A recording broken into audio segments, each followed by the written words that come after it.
fa caldo, è finita e basta, mi interessa curarmi, cosa essenziale, e poi un po' alla volta riprendere in mano tutto quanto e stare con mia moglie, Qual è con la la famiglia. prima emozione? Caldo, no, essere fuori da qua e tornare a casa, da quello che avevo lasciato. Se l'aspettava questo epilogo? Sì e anche no, è stata una bella battaglia, ci è voluta la salute per ottenerla, la vittoria, però alla fine sono fuori. Ecco, questi 30 kg mancanti. Se non puoi mangiare per problemi di salute, 30 kg li perdi. Non sono pochi 30 kg. In tutto questo tempo ci sono state tante persone che hanno creduto in lei, sua moglie in primis. Sì, lei devo ringraziarla perché lei è la mia forza. E poi ho visto che i veri amici sono rimasti. Ho fatto un po' di pulizia, farò un po' di pulizia attorno a me, questo è servito anche a questo, è servito a fare un po' di pulizia attorno. Adesso una volta tornato a casa, quali saranno le prime cose che farà, le prime cose a cui penserà? Beh, intanto rivedere tutta la famiglia, vedere mio papà che sta male e poi curarmi e poi ricominciare a lavorare. Dai, adesso si guarda un po' al futuro, obiettivi.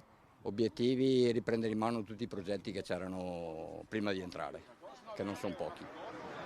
E devo finire anche a studiare alcune cose per un progetto.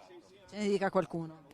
C'è il discorso dei cani in ballo, devo finire a fare gli esami come educatore cinofilo, c'è l'attività che ho lasciato, la palestra, però in primis si viene la famiglia in tutto e poi tutto il resto.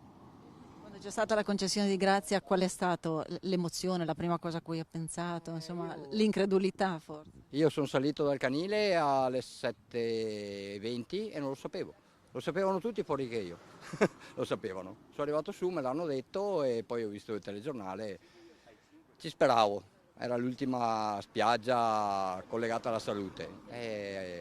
Per cui adesso è finita. Non ci ha creduto subito. No, no, ci ho messo un po' a crederci. Ho dovuto rivederla più di una volta. Ho dovuto rivederla. Ho dovuto. Io chiederei qualcosa anche a sua moglie, perché in tutti questi anni è stata sempre presente anche con noi. Finalmente, finalmente abbiamo finito una lotta che è stata lunga, faticosa, ma in due si supera tutto.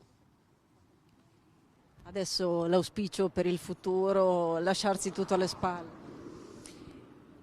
Ci lasceremo sicuramente, cercheremo di lasciarci alle spalle, sarà difficile, sarà un po' dura, però dai, ce la facciamo. E la sua di emozione oggi? Beh, incredibile, incredibile. Io ero abituata a coccolarmelo anche dentro, però un conto è dentro le due mura, un conto è fuori che so che viene a casa con me. Adesso le prospettive? Prospettive, la vita normale, che è una grande cosa. Non vedo l'ora di tornare a far la moglie, quella che alla mattina va a lavorare e brontola contro il marito.